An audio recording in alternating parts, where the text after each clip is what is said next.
ಏನನ್ನು ಸ್ತುತಿಸುವಂತೆಯೂ ಕೊಂಡಾಡುವಂತೆಯೂ ಆರಾಧಿಸುವಂತೆಯೂ ಕೊಟ್ಟಂತ ಕೃಪೆಗಾಗಿ ಸ್ತೋತ್ರ. ದೇವ ನಮ್ಮೆಲ್ಲರಿಗೂ ರಾತ್ರಿ ವೇಳೆ ಗಾಢ ಬರಮಾಡಿ ದೇವ ಎಲ್ಲ ದೈವ ಸೇವಕರು ಮತ್ತೆಲ್ಲ ದೈವ ಜನರ ಸ್ವಾಮಿ ನಿನ್ನ ವಾಕ್ಯನ ಧ್ಯಾನ ಮಾಡ್ಲಿಕ್ಕಾಗುವಂತೆಯೂ ಬೆಳಗಿನ ಜಾವದಲ್ಲಿ ನಿಮ್ಮೆಲ್ಲರನ್ನು ಸೇರಿಸಿದಕ್ಕಾಗಿ ಸ್ತೋತ್ರ. ಅಪಾಯಸ್ಸು ವಿಶೇಷವಾಗಿ ಸ್ವಾಮಿ ದೇವರೇ ನಿನ್ನ ವಾಕ್ಯ ಭಾಗವನ್ನ ದೇವರೇ ಉತ್ತಮ ರೀತಿಯಲ್ಲಿ ಆಕರ್ಷದ ರೀತಿಯಲ್ಲಿ ಅರ್ಥಗರ್ಭಿತವಾಗಿ ಬೋಧಿಸುವುದರಿಂದ ಸಹಾಯವನ್ನು ಮಾಡು. ಎಲ್ಲ ಸೇವಕರಿಗೂ ಹಾಗೂ ಎಲ್ಲ ದೈವ ಜನರಿಗೂ ಬೇಕಾಗತಕ್ಕಂಥ ಆತ್ಮಿಕವಾದ ಮನನೇತ್ರಗಳನ್ನ ತೆರೆ ಮಾಡು. ದೇವ ಈ ವಾಕ್ಯ ಭಾಗವನ್ನ ಆದಿಯಿಂದ ಅಂತ್ಯದವರೆಗೂ ಮಧ್ಯಸ್ಥನಾಗಿದ್ದುಕೊಂಡು ನಡೆಸಿಕೊಂಡು ಹೋಗಬೇಕೆಂಬುದಾಗಿಯೂ ನಮ್ಮ ಕರ್ತನು ಒಡೆಯನು ರಕ್ಷಕನು ಮಧುಕುಮಾರನಾಗಿರ್ತಕ್ಕಂಥ ಪ್ರಭು ಯೇಸು ಕ್ರಿಸ್ತನ ಮುದ್ದಾದ ನಾಮದಲ್ಲಿ ಬೇಡಿಕೊಳ್ಳುತ್ತವೆ ಪರಲೋಕದ ತಂದೆ. ಆಮೇನ್ ಆಮೇನ್. ಕರ್ತನಲ್ಲಿ ಪ್ರೀತಿಯುಳ್ಳ ದೈವ ಜನರೇ ಮತ್ತು ದೈವ ಸೇವಕರೇ, ಈ ದಿನಕ್ಕೆ ನೇಮಕವಾಗತಕ್ಕಂಥ ಒಂದು ನಮ್ಮ ಹಾಗೂ ನಿಮ್ಮ ಆತ್ಮೀಯ ಲಾಭಕ್ಕೋಸ್ಕರವಾಗಿ ಆಯ್ದುಕೊಂಡಿರ್ತಕ್ಕಂಥ ವೇದ ಭಾಗವು ಅಪೋಸ್ತಲ ಕೃತ್ಯಗಳು 1ನೇ ಅಧ್ಯಾಯ 15ರಿಂದ 26 ವಚನಗಳನ್ನ ನಾವು ಧ್ಯಾನ. ವಿಶೇಷವಾಗಿ ಈ ಒಂದು ಇದರ ಮುಖ್ಯವಾದ ತಲೆಬರ ಏನೆಂಬುದನ್ನು ನೋಡ್ತಿರುವಾಗ, ಯೂದನಿಗೆ ಬದಲಾಗಿ ಬೇರೊಬ್ಬನನ್ನು ಅಪೋಸ್ತಲನಾಗಿ ಆದುಕೊಂಡದ್ದು ಎಂಬುದು. ಈಗ ನಾವು ಪ್ರತಿದಿನ ನಾವು ಧ್ಯಾನವನ್ನು ಮಾಡುತ್ತಾ ಬರ್ತಿರುವಾಗ ರಕ್ತ ಸಾಕ್ಷಿಗಳ ಬಗ್ಗೆ ಅಪೋಸ್ತಲರ ಬಗ್ಗೆ ಧ್ಯಾನವನ್ನು ಮಾಡುತ್ತೇವೆ. ಈ ದಿನದಲ್ಲಿ ನಾವು ಧ್ಯಾನ ಮಾಡುವುದು ಮತ್ತಿಯನ ಕುರಿತು ನಾವು ಧ್ಯಾನವನ್ನು ಮಾಡ್ತಾ ಇದ್ದೇವೆ. ಮತ್ತಿಯನ ಒಂದು ವಿಶೇಷವಾಗಿರತಕ್ಕಂಥ ಹಿನ್ನೆಲೆ ನಾನು ನೋಡ್ತಿರುವಾಗ, ಮತ್ತಿಯನ ಅವರ ಹೆಸರಿನ ಅರ್ಥ ದೇವರ ಉಡುಗೊರೆ ಎಂಬುದಾಗಿಯೂ, ಮತ್ತಿಯನು ಯೇಸುವಿನ ಹಿಂಬಾಲಕನಾಗಿದ್ದನು. ಮತ್ತಿಯನು ಯೇಸುವಿನ ಬೋಧನೆಗಳನ್ನು ಹರಡಿಸಲು ತನ್ನನ್ನು ಸಮರ್ಪಿಸಿಕೊಂಡನು. ಮತ್ತಿಯನು ತನ್ನ ಅಪೋಸ್ತಲಿಕ್ ಸುವಾರ್ತೆಯನ್ನ ಯೂದಾಯದಲ್ಲಿ ಪ್ರಾರಂಭಿಸಿದನು. ಮತ್ತಿಯನು ಯಹೂದ್ಯಗಳಿಗೆ ಮತ್ತು ಅನ್ಯ ಜನರಿಗೆ ಸುವಾರ್ತೆಯನ್ನ ಘೋಷಿಸಿದನು ಎಂಬುದಾಗಿ ನಾವು ನೋಡ್ತಿದ್ದೇವೆ.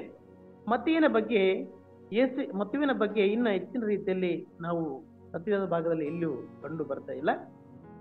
ಸತ್ಯವೇದದ ಒಂದು ಪಂಡಿತರ ಕುರಿತು ನಾವು ನೋಡ್ತಿರುವಾಗ ಅವ್ರು ಏನ್ ಹೇಳ್ತಾರೆ ಎಂಬುದಾಗಿ, ಮತ್ತಿಯನು ಯೇಸುವಿನ ಹಿಂಬಾಲಕನಾಗಿರುವಾಗ ಆತನನ್ನು ಕೊಂದು ಹಾಕಿರಬಹುದು ಎಂಬುದಾಗಿ ಅಭಿಪ್ರಾಯವನ್ನ ಪಡ್ತಾ ಇದ್ದಾರೆ. ಆತನನ್ನು ಎಲ್ಲಿ ಕೊಂದಿದ್ದಾರೆ ಅಂತಕ್ಕಂಥದ್ದನ್ನು ನೋಡುತ್ತಿರುವಾಗ, ಇಥಿಯೋಪಿಯಲ್ಲಿ ಪಾಲಿಸ್ಟೈನ್ ಅಂತಕ್ಕಂಥ ಒಂದು ಸ್ಥಳದಲ್ಲಿ ಆತನನ್ನು ಸಿಲುಬೆಗೆ ಏರಿಸಿದೆ ಎಂಬುದಾಗಿ ನಾವು ನೋಡ್ತಾ ಇದ್ದೇವೆ. ಈ ಒಂದು ಮತ್ತಿಯನ ಕುರಿತು ಸತ್ಯದ ಭಾಗದಲ್ಲಿ ಹೆಚ್ಚಿನ ಮಾಹಿತಿ ದೊರಕುವುದಿಲ್ಲ. ಆದರೂ ಇಷ್ಟು ನಾವು ಇಷ್ಟನ್ನ ಕಂಡುಕೊಂಡಿದ್ದೇವೆ, ತಿಳ್ಕೊಂಡಿದ್ದೇವೆ ಎಂಬುದಾಗಿ ನಾವು ದೇವರ ಒಂದು ವಿಷಯದಲ್ಲಿ ಮತ್ತು ದೇವರ ವಾಕ್ಯ ಪಡ್ತದೆ, ಈ ಲೋಕದ ಲೆಕ್ಕದಲ್ಲಿ ನಾವಿಲ್ಲದಿದ್ರೂ ಸಹ ಪರಲೋಕದ ಲೆಕ್ಕದಲ್ಲಿ ಇದ್ದರೆ ಸಾಕು ಎಂಬುದಾಗಿ ದೇವವಾಕ್ಯ ನಾವು ನೋಡ್ತೇವೆ. ಉದಾಹರಣೆಗೆ ಅಪೋಸ್ತಲ ಕೃತ್ಯಗಳ ಬಗ್ಗೆ ನಾವು ಧ್ಯಾನ ಮಾಡುತ್ತಿರುವಾಗ, ಈಗಾಗಲೇ ನಾವು ಸೇವಕರ ಮೂಲಕವಾಗಿ ಅಪೋಸ್ತಲ ಕೃತ್ಯಗಳ ಬಗ್ಗೆ ನಾವು ಧ್ಯಾನ ಮಾಡಿದ್ದೇವೆ. ಆದರೂ ಈ ಅಪೋಸ್ತಲ ಕೃತ್ಯ ಅಂತಕ್ಕಂಥ ಒಂದು ಪುಸ್ತಕವನ್ನ ಯಾರು ಬರೆದರು ಎಂಬುದಾಗಿ ನೋಡುತ್ತಿರುವಾಗ, ವೈದ್ಯನಾದ ಲೂಕನು ಬರೆದಿರ್ತಾನೆ. ಇದು ಚರಿತ್ರೆಯ 2ನೇ ಭಾಗವಾಗಿದೆ. ಅಪೋಸ್ತಲ ಕೃತ್ಯಗಳ ಚರಿತ್ರೆ 2ನೇ ಭಾಗ ಇದಾಗಿರುವಾಗ 1ನೇ ಭಾಗ ಯಾವುದಾಗಿರ್ಬೋದು ಎಂಬುದನ್ನು ನೋಡುತ್ತಿರುವಾಗ ಲೂಕನು ಬರೆದ ಸುವಾರ್ತೆ ಆಗಿರುತ್ತದೆ. ಮತ್ತು ಈ ಅಪೋಸ್ತಲ ಕೃತ್ಯಗಳು ಕ್ರಿಸ್ತ ಶಕ 60ರಿಂದ 65ರಲ್ಲಿ ಬರೆಯಲ್ಪಟ್ಟಿವೆ. ಈ ಒಂದು ಸಂದರ್ಭದಲ್ಲಿ ಅಪೋಸ್ತಲನಾದ ಪೌಲ ನ್ಯಾಯ ವಿಚಾರಣೆಗಾಗಿ ರೋಮಪುರದ ಗೃಹ ಬಂಧನದಲ್ಲಿ ಇದ್ದನು ಎಂಬುದಾಗಿ ನಾವು ನೋಡ್ತೇವೆ. ವಿಶೇಷವಾಗಿ ಇದರಲ್ಲಿ ನಾವು ತಿಳ್ಕೊಳ್ಳೋದೇನೆಂದರೆ, ಅಪೋಸ್ತಲನನ್ನ ಆಯ್ದುಕೊಳ್ತಕ್ಕಂಥ ಒಂದು ವಿಷಯವನ್ನು ಸತ್ಯದ ಪ್ರಕಾರವಾಗಿ ನಾವು ನೋಡ್ತಿರುವಾಗ 12 ಜನ ಶಿಷ್ಯರು ಇರಬೇಕು. 12 ಜನ ಶಿಷ್ಯರು ಅದರಲ್ಲಿ ಇಸ್ಕರಿಯೋತನು ಏನ್ ಮಾಡ್ತಿದ್ದಾನೆ, ತನ್ನ ಒಂದು ಸ್ಥಾನವನ್ನ ಏನ್ ಮಾಡ್ತಾನೆ, ನಿರ್ಗಮನವನ್ನ ಮಾಡಿಕೊಡ್ತದೆ. ದೇವರ ಒಂದು ದೃಷ್ಟಿಯಲ್ಲಿ ದೇವರ ದೃಷ್ಟಿಯಲ್ಲಿ ಭ್ರಷ್ಟನಾಗಿ ತನ್ನ ಒಂದು ಉದ್ಯೋಗವನ್ನ ಕಳೆದುಕೊಡ್ತಾನೆ. ಕಳೆದುಕೊಳ್ಳುತ್ತಿರುವಾಗ ಅಲ್ಲಿ ಪೇತ್ರನು ಸಭೆಯನ್ನು ಉದ್ದೇಶಿಸಿ ಮಾತಾಡುತ್ತಾನೆ. ಏನೆಂಬುದನ್ನು ನೋಡುತ್ತಿರುವಾಗ, ಯೇಸುವಿನ ಮುಖ್ಯ ಶಿಷ್ಯರಲ್ಲಿ ಹೊರತಾಗಿ ಆ ಸಮಯದಲ್ಲಿ ಇತರ ಸುಮಾರು 120 ವಿಶ್ವಾಸಿಗಳು ಯೆರೂಸಲೇಮಿನಲ್ಲಿ ಇದ್ದರು. ಬಹುಶಃ ಅವರ ಮಧ್ಯದಲ್ಲಿ ಯೇಸುವಿನಗಿಂತ ಮುಂದೆ ಹೋಗಿ ದೇವರ ರಾಜ್ಯದ ಬರೋಣವನ್ನ ಪ್ರಕಟಿಸಲು ಕಳಿಸಿದ 72 ಮಂದಿ ವಿಶ್ವಾಸಿಗಳಿದ್ದರು. ಲೂಕನ ಬರೆದ ಸುವಾರ್ತೆ 10ನೇ ಅಧ್ಯಾಯ 1 ಮತ್ತು 1ರಲ್ಲಿ ನೋಡಬಹುದು. ಯೇಸು ಸ್ವಾಮಿಯು ಭೂಮಿಯ ಮೇಲೆ ಇದ್ದಾಗ ಹೆಚ್ಚಿನ ಸಂಖ್ಯೆಯಲ್ಲಿ ಜನರನ್ನು ತನ್ನಲ್ಲಿ ನಂಬಿಕೆ ಇಡುವಂತೆ ನಡೆಸಲಿಲ್ಲ ಎಂಬುದಾಗಿ ಇದರ ಮೂಲಕ ನಾವು ಅರ್ಥ ಮಾಡಿಕೊಳ್ಳಬಹುದು. ಆದರೆ ಯೇಸು ಸ್ವಾಮಿಯು ಭೂಮಿಯ ಮೇಲಿದ್ದಾಗ ಶಿಷ್ಯರ ಚಿಕ್ಕ ಗುಂಪನ್ನು ತರಬೇತಿಗೊಳಿಸಿ ಆತ್ಮಿಕವಾಗಿ ಅಭಿವೃದ್ಧಿಪಡಿಸುವುದೇ ಆತನ ಗುರಿಯಾಗಿತ್ತು. ಯೇಸು ಕ್ರಿಸ್ತನ ಮುಖ್ಯ ಗುರಿ ಏನಾಗಿತ್ತು ಎಂಬುದನ್ನು ನೋಡುತ್ತಿರುವಾಗ, ಶಿಷ್ಯರ ಗುಂಪನ್ನ ತರಬೇತಿಪಡಿಸಿ ಅವರನ್ನ ಆತ್ಮಿಕ ರೀತಿಯಲ್ಲಿ ಅಭಿವೃದ್ಧಿಪಡಿಸಿ ಅವರನ್ನ ಇಡೀ ಜಗತ್ತಿಗೆ ಸ್ವಾರ್ಥೆಯನ್ನ ಸಾರಲಕ್ಕೆಗೆ ಆತನ ಸಭೆಯನ್ನ ಸ್ಥಾಪಿಸುವ ಕೆಲಸವನ್ನ ಕೊಟ್ಟನು.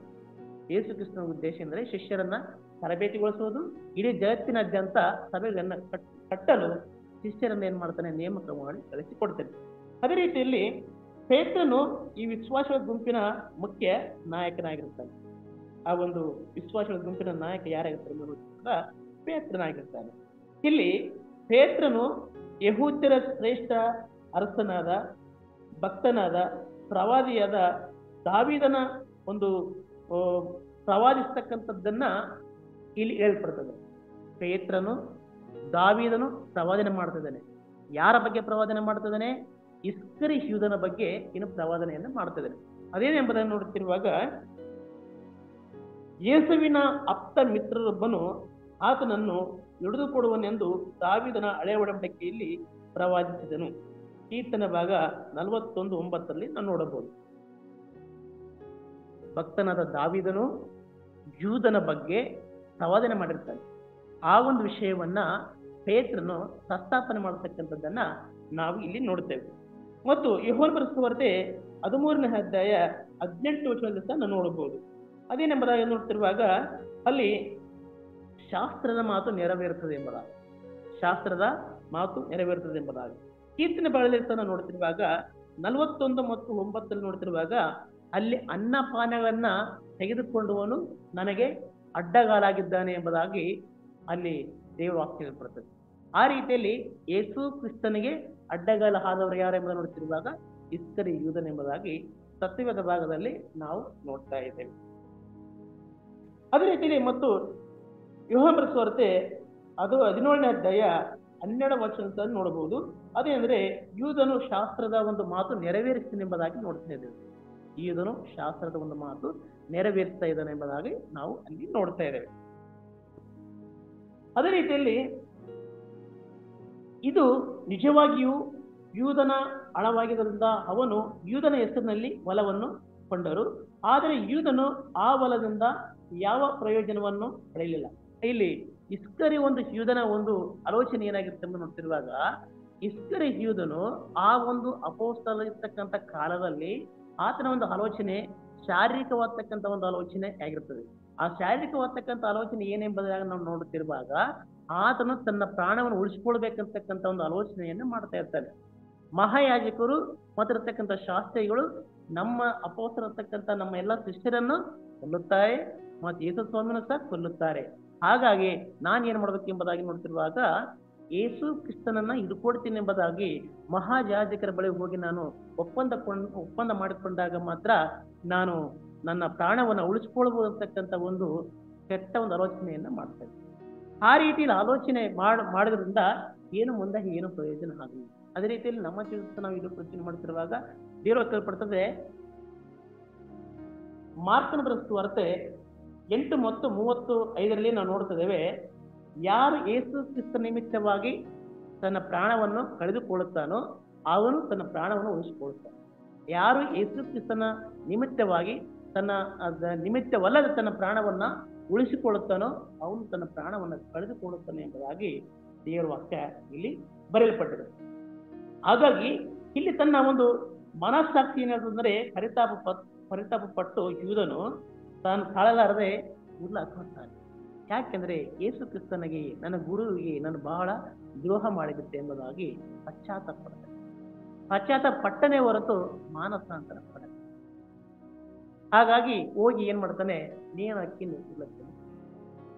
ಆ ಹೊಲವನ್ನ ಅಲ್ಲಿರ್ತಕ್ಕಂಥ ಮಹಾ ಯಾಜಕರು ಅವರು ಈ ಯೂದನ ಹೆಸರಿನಲ್ಲಿ ಆ ಹೊಲವನ್ನು ಏನ್ ಮಾಡ್ತಾರೆ, ಖರೀದಿ ಮಾಡ್ತಾರೆ.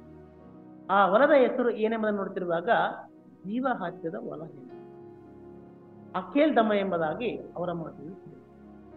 ಆ ಒಂದು ಜೀವಹತ್ಯದ ಹೊಲ ಯಾರಿಗೋಸ್ಕರ ಉಪಯೋಗ ಆಗ್ತದೆ ಎಂಬುದನ್ನು ನೋಡ್ತಿರುವಾಗ ನಾವು ಅಲ್ಲಿ ಬಹುಶಃ ಆತನ ಉಳಿದ ಶಿಷ್ಯರನ್ನು ಸಹ ಅವರು ಕೊಲ್ಲಬೇಕು. ಅಲ್ಲಿ ಆ ಒಂದು ಪ್ರಾಂತವನ್ನ, ಆ ಒಂದು ಜಾಗವನ್ನ ಯಾರಿಗೆ ಉಪಯೋಗ ಮಾಡ್ತಾರೆ ಎಂಬುದನ್ನು ನೋಡುತ್ತಿರುವಾಗ ಯಹೂದ್ಯ ಅಲ್ಲಿ ಅನ್ಯ ದೇಶದವರು ಅಲ್ಲಿ ಉಣಲು ಅದನ್ನು ಉಪಯೋಗ ಮಾಡ್ತಿದ್ದಾರೆ ಎಂಬುದಾಗಿ ನಾವು ನೋಡ್ತೇವೆ. ಅದು ಯಾರಿಗೂ ಪ್ರಯೋಜನವಾಗಲಿಲ್ಲ. ಆ ಒಂದು ಭೂಮಿ ಯಾರಿಗೂ ಪ್ರಯೋಜನವಾಗಲಿಲ್ಲ. ಮತ್ತು ಆತನು ಯೋಜನೆ ಸಫಲವಾಗಲಿಲ್ಲ. ಕೊನೆಯಲ್ಲಿ ಆತನು ತನ್ನ ಪ್ರಾಣವನ್ನು ಕಳೆದುಕೊಂಡನು. ಆ ಯೂದನ ಒಂದು ಯೋಜನೆ ಸಫಲ ಆಗಲಿಲ್ಲ. ಅಲ್ಲಿ ಏನಾಯ್ತಂದ್ರೆ ಆತನ ಒಂದು ಯೋಜನೆ ವಿಫಲವಾಯಿತು. ಆತನು ಶಾರೀರಿಕ ರೀತಿಯಲ್ಲಿ ಆಲೋಚನೆಯನ್ನು ಮಾಡಿದ, ಆತ್ಮಿಕ ರೀತಿಯಲ್ಲಿ ಆಲೋಚನೆ ಮಾಡಲಿಲ್ಲ. ಹಾಗೆ ನಾವು ಸಹ ಪ್ರತಿಯೊಂದು ಸಂದರ್ಭದಲ್ಲಿ ಈ ಲೋಕದಲ್ಲಿ ಬದುಕಿ ಬಾಳುತ್ತಿರುವಾಗ ಆತ್ಮಿಕ ರೀತಿಯಲ್ಲಿ ಆಲೋಚನೆಯನ್ನು ಮಾಡಬೇಕೆಂಬುದಾಗಿ ಸತ್ಯದ ಭಾಗ ಬಳಸಲ್ಪಡ್ತದೆ. ಮತ್ತು ಇಲ್ಲಿ ಪೇತ್ರನು ಕೀರ್ತನೆ 69 ಮತ್ತು 25ರಲ್ಲಿ ಈ ವಿಷಯವನ್ನ ಉಲ್ಲೇಖಿಸುತ್ತಾನೆ. ಯೂದನ ಮನೆ ಅಂದರೆ ಆತನ ಹೊಲವು ಹಾಳು ಬಿದ್ದಿತು, ಅದು ಯಾರಿಗೂ ಬೇಕಾಗಿರಲಿಲ್ಲ. ಅದರಿಂದ ಅದನ್ನು ಯೆರೂಸಲೇಮಿನಲ್ಲಿ ಸಾಯುವ ಅನ್ಯ ದೇಶರನ್ನು ಊಳಿಡುವುದಕ್ಕಾಗಿ ಉಪಯೋಗಿಸಲಾಯಿತು. ನೋಡಿ, ಯೂದನ ಹಣದಿಂದ ಕೊಂಡಿರತಕ್ಕಂಥ ಒಂದು ಹೊಲವನ್ನ ಯಾರಿಗೂ ಉಪಯೋಗವಾಗಲಿಲ್ಲ. ಅದು ಯಾರಿಗೂ ಉಪಯೋಗ ಆಯಿತು ಎಂಬುದನ್ನು ನೋಡ್ತಿರುವಾಗ ಯೆರೂಸಲೇಮಿನಲ್ಲಿ ಸಾಯುವ ಅನ್ಯ ದೇಶರನ್ನು ಊಳಿಡುವುದಕ್ಕಾಗಿ ಉಪಯೋಗಿಸಲಾಯಿತು ಎಂಬುದಾಗಿ ದೇವರಲ್ಪಡುತ್ತದೆ. ಮತ್ತು ಬಳಿಕ ಮತ್ತೊಮ್ಮೆ ಬರೆಸ 27ನೇ ಅಧ್ಯಾಯ 1ನೇ ವಚನ ನೋಡುವಾಗ ಬಳಿಕ ಪೇತ್ರನು ಯೂದನ ಸ್ಥಾನವನ್ನು ವಹಿಸಿಕೊಳ್ಳಲು ಮತ್ತೊಬ್ಬ ಶಿಷ್ಯನನ್ನು ಆರಿಸಿಕೊಳ್ಳುವುದು ಅಗತ್ಯ ಎಂಬುದನ್ನು ತೋರಿಸಲು ಕೀರ್ತನೆ ಭಾಗ 109:8 ಹೇಳಲ್ಪಡುತ್ತದೆ. ಅವನ ಉದ್ಯೋಗವನ್ನ ಮತ್ತೊಬ್ಬನಿಗಾಗಲಿ ಎಂಬುದಾಗಿ. ಯಾಕೆಂದ್ರೆ ಆತನ ದೇವರ ವಿರುದ್ಧವಾಗಿ ಆತನು ಮಾಡತಕ್ಕಂಥ ಕಾರ್ಯ ನಿಮಿತ್ತವಾಗಿ ಆತನ ಉದ್ಯೋಗವನ್ನು ಬೇರೆಯವರಿಗೆ ಆಗಬೇಕು. ಬೇರೆಯವರಿಗೋಸ್ಕರ ನಾವು ಏನ್ ಮಾಡಬೇಕು, ಮತ್ತೆ ಅಪೊಸ್ತಲನೊಬ್ಬನು ಹೊಸದಾಗಿ ನಾವು ನೇಮಕ ಮಾಡಬೇಕೆಂಬುದಾಗಿ ಅಲ್ಲಿ ಬಾರ್ಸಬ ಮತ್ತು ಯೋಸೇಫನನ್ನ ಮತ್ತು ಮತ್ತಿಯನನ್ನ ಏನ್ ಮಾಡ್ತಾರೆ, ಇವರು ಇಬ್ಬರನ್ನ ನೇಮಕ ಮಾಡ್ತಾರೆ. ಅದರಲ್ಲಿ ಏನ್ ಮಾಡ್ತಾರೆ, ಸೀಟ್ ಹಾಕಿದಾಗ ಯಾರ ಹೆಸರು ಬರ್ತದಂದ್ರೆ ಮತ್ತಿಯನ ಒಂದು ಹೆಸರು ಬರ್ತಾ ಇದೆ. ಮತ್ತಿಯನ ಹೆಸರು ಬಂದಾಗ ಅದನ್ನ ಅಪೊಸ್ತಲನನ್ನಾಗಿ ಏನ್ ಮಾಡ್ತಾರೆ, ನೇಮಕವನ್ನು ಮಾಡ್ತಾರೆ. ಈ ರೀತಿಯಲ್ಲಿ ಮತ್ತಿಯನ ವಿಷಯವಾಗಿ ನಾವು ಸತ್ಯದ ಭಾಗದಲ್ಲಿ ಹೆಚ್ಚು ರೀತಿಯಲ್ಲಿ ಮಾಹಿತಿ ಇಲ್ಲ. ಬಟ್ ಆದ್ರೆ ಮತ್ತಿಯನು ಯೇಸು ಕ್ರಿಸ್ತನ ಹಿಂಬಾಲಕನಾಗಿರೋದ್ರಿಂದ ಆತನನ್ನು ಬೈಬಲ್ ಪಂಡಿತರು ಏನ್ ಹೇಳ್ತಾರೆ ಅಂದ್ರೆ ಅದನ್ನು ಕೊಂದು ಹಾಕಿರಬಹುದು ಎಂಬುದಾಗಿ. ಆತನು ನಿಷ್ಠಾವಂತ ಒಬ್ಬ ಸೇವಕನಾಗಿದ್ದ, ಆತ ಧೈರ್ಯದಿಂದ ಸೇವೆ ಮಾಡತಕ್ಕಂಥ ಸೇವಕನಾಗಿದ್ದ ಎಂಬುದಾಗಿ ಭಾಗದಲ್ಲಿ ನಾವು ನೋಡ್ತೇವೆ. ಮುಂದೆ ನೋಡ್ತಿರುವಾಗ ಇಲ್ಲಿ 12 ಜನ ಶಿಷ್ಯರನ್ನು ಯಾಕೆ ಆಯ್ಕೆ ಮಾಡಿಕೊಳ್ಳಬೇಕೆಂಬುದಾಗಿ ಒಂದು ವಿಶೇಷತೆ ಇದೆ. 12 ಅಂತಕ್ಕಂಥದ್ದು ಶ್ರೇಷ್ಠವಾಗಿರ್ತಕ್ಕಂಥ ಒಂದು ಸಂಖ್ಯೆ ಆಗಿರ್ತದೆ.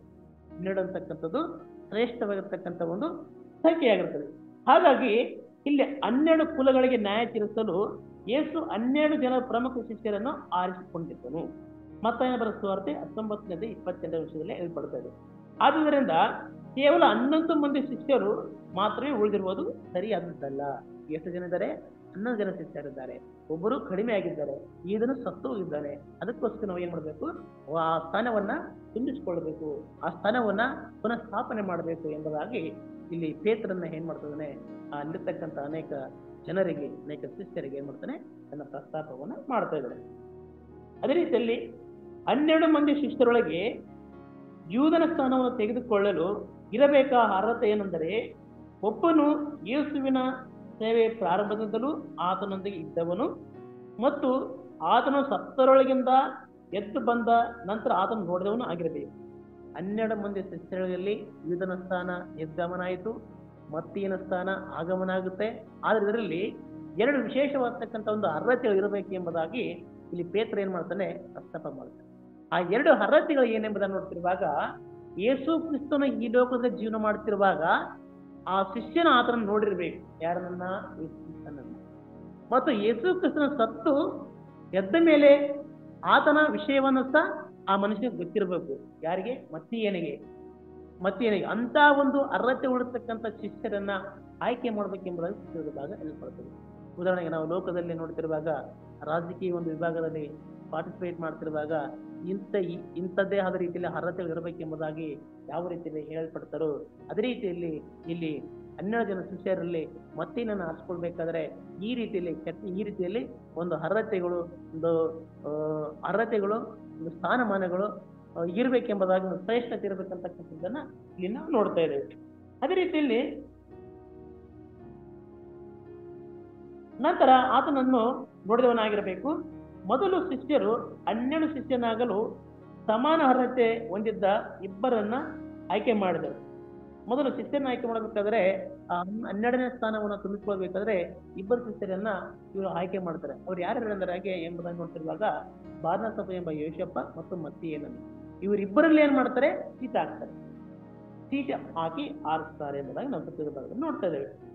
ಅದೇ ರೀತಿಯಲ್ಲಿ ಆತನನ್ನು ಕೇಳಿಕೊಂಡರು. ಆಮೇಲೆ ಅವರು ಚೀಟು ಹಾಕಿದರು. ಚೀಟು ದೇವರು ಆರಿಸಿಕೊಂಡ ವ್ಯಕ್ತಿಗೆ ಬೀಳುವುದೆಂದು ಅವರು ನಂಬಿದರು.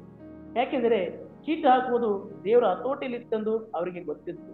ಇಲ್ಲಿ ಜ್ಞಾನೋಕ್ತಿ ಪುಸ್ತಕದಲ್ಲಿ ಬರ್ತದೆ 16 ಮತ್ತು 33ರಲ್ಲಿ ಚೀಟು ಆಗುವುದು ಸರಿ, ಅದರ ನ್ಯಾಯವಾಗಿ ಮಾಡುವುದು ದೇವರ ಒಂದು ಉದ್ದೇಶ ಇರ್ತದೆ ಎಂಬುದಾಗಿ ಹೇಳಲ್ಪಡುತ್ತದೆ. ಅದೇ ರೀತಿಯಲ್ಲಿ ಸರಿಸಮ ಇರ್ತಕ್ಕಂಥ ಅರ್ಹತೆ ಇದ್ದಾಗ ಚೀಟು ಹಾಗೆ ಆಯ್ಕೆ ಮಾಡ್ತಾರೆ. ಅದು ಹಿಂದಿನ ಕಾಲದಲ್ಲಿ ನಾವು ಸತ್ಯದ ಭಾಗದಲ್ಲಿ ನೋಡ್ತಾ ಇದ್ದೇವೆ. ಆ ರೀತಿಯಲ್ಲಿ ಒಂದು ಪದ್ಧತಿ ಇತ್ತು ಎಂಬುದಾಗಿ ಸತ್ಯದ ಭಾಗದಲ್ಲಿ ನಾವು ನೋಡ್ತಾ ಇದ್ದೇವೆ. ಮತ್ತು ಮುಂದೆ ನೋಡ್ತಿರುವಾಗ ದೇವರ ಚಿತ್ತವನ್ನು ತಿಳಿದುಕೊಳ್ಳುವುದಕ್ಕಾಗಿ ಚೀಟ ಹಾಕುವುದು ಹೊಸ ಒಡಂಬಡಿಕೆಯಲ್ಲಿ ಆ ಸ್ಥಳದಲ್ಲಿ ಮಾತ್ರವೇ ಕಾಣುತ್ತದೆ. ಬಹುಪಾಲ ಕ್ರೈಸ್ತರು ನಂಬುವುದೇನೆಂದರೆ, ಪಂಚಶತ ದಿನದಲ್ಲಿ ಪವಿತ್ರ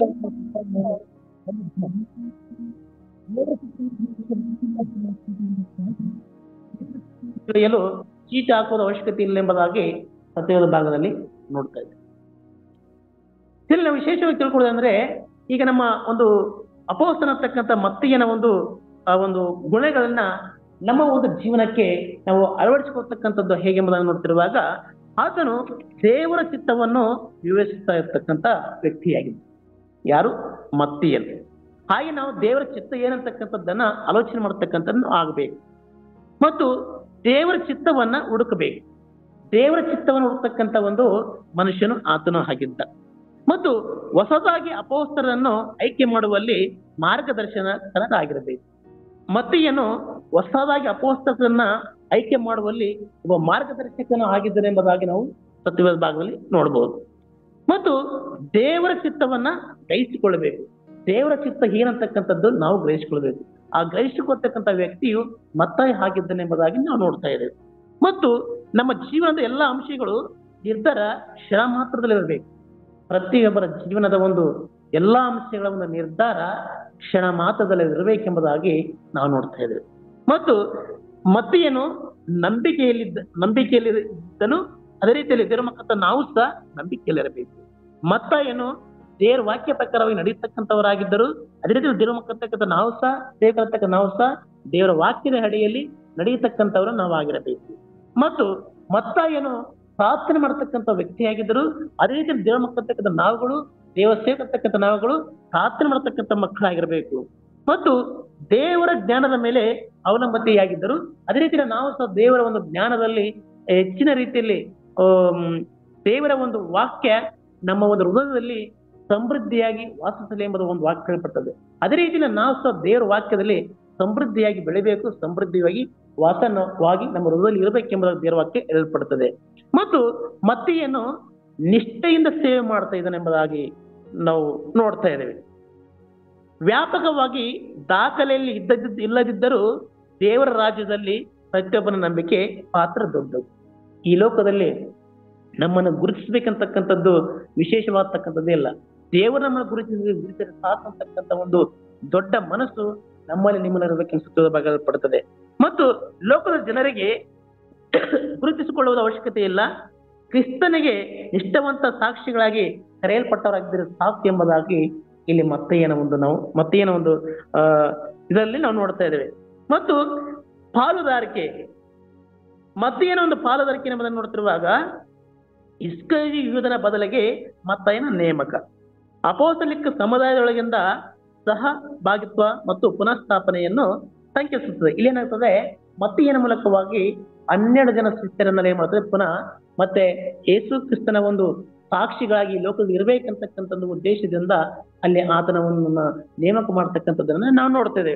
ಇದೆಲ್ಲ ವಿಶೇಷವಾಗಿ ತಿಳ್ಕೊಳ್ಳಿ ನಮ್ಮದನ್ನು ನೋಡ್ತಿರುವಾಗ ಮತ್ತೆಯೇನು ಆತನು ಹೇಗಿದ್ದನೆಂಬುದಾಗಿ ಆ ಒಂದು ಮುಖ್ಯವಾದ ಸಾಕ್ಷಿ ದೇವರಿಗೆ ಗೊತ್ತು. ಹಾಗೆ ದೇವರ ಮಕ್ಕಳ ನಾವು ಸಹ ನಮ್ಮ ಒಂದು ಸಾಕ್ಷಿ ಹೇಗಿದೆ ಅಂತಕ್ಕಂಥದ್ದನ್ನ ಅರಿತುಕೊಳ್ಬೇಕು, ಗ್ರಹಿಸಿಕೊಳ್ಬೇಕು ಮತ್ತು ಅಪೋಸ್ತರಾಗಿ ನಾವು ಸೇವೆ ಮಾಡಬೇಕು. ಅಪೋಸ್ತರಾಗಿ ನಾವು ಸೇವಾ ಕಾರ್ಯವನ್ನು ಮುನ್ನಡೆಸಿಕೊಂಡು ಹೋಗ್ಬೇಕು. ಮತ್ತು ಈ ಲೋಕದ ಒಂದು ಆಸೆ ಪಾಶಗಳನ್ನು ಸಿಕ್ಕ ಹಾಕಬಾರದು. ಇಲ್ಲಾಂದ್ರೆ ಯೂದನ ಹಾಗೆ ಒಂದು ಪರಿಸ್ಥಿತಿ ಬರ್ತಕ್ಕಂಥ ಸಂದರ್ಭಗಳು ಇರ್ತವೆ. ಹಾಗಾಗಿ ನಾವು ಶಾರೀರಿಕವಾದತಕ್ಕಂಥ ಆಲೋಚನೆಯನ್ನು ಮಾಡಲಾರದೆ ಆತ್ಮಿಕವಾದತಕ್ಕಂಥ ಆಲೋಚನೆ ಮಾಡಿಕೊಂಡು ಅಪೋಸ್ತರಾಗಿ ನಾವು ಜೀವಿಸುವಂತೆಯೂ, ಅಪೋಸ್ತರಾಗಿ ಸೇವಾ ಕಾರ್ಯಗಳನ್ನು ಮಾಡುವಂತೆಯೂ, ಅಪೋಸ್ತರಾಗಿ ದೇವರು ನಮ್ಮನ್ನ ಎಲ್ಲ ಸೇವಕರನ್ನ ಎಲ್ಲ ದೈವ ಜನರನ್ನ ನಡೆಸುವಂತೆಯೂ ದೇವರು ಆಶೀರ್ವಾದ ಮಾಡಲಿ. ಈಗ ನಾವು ಪ್ರಾರ್ಥನೆ ಮಾಡಿಕೊಳ್ಳೋಣ. ಕೃಪಲೇಶ್ವರತನದ ದೇವನಿನ ನಾಮಕ್ಕೆ ಸ್ತೋತ್ರ.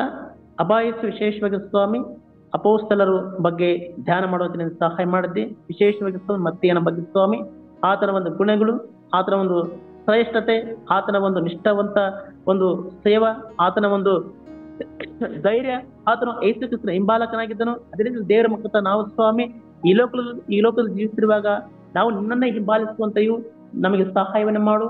ಎಲ್ಲ ಸೇವಕರಿಗೂ ಎಲ್ಲ ದೈವ ಜನರಿಗೂ ನಿನ್ನನ್ನೇ ಹಾಕಿಕೊಂಡು ನಿನ್ನನ್ನೇ ಹಿಂಬಾಲಿಸಿಕೊಂಡು ನಿನ್ನ ಹೆಜ್ಜೆಯ ಜಾಡಿನಲ್ಲಿ ನಡಲಿಕ್ಕೆ ಆಗುವಂತೆಯೂ ನಿನ್ನ ಸಹಾಯವನ್ನು ಪ್ರಾರ್ಥನೆ ಮಾಡ್ತೇವೆ.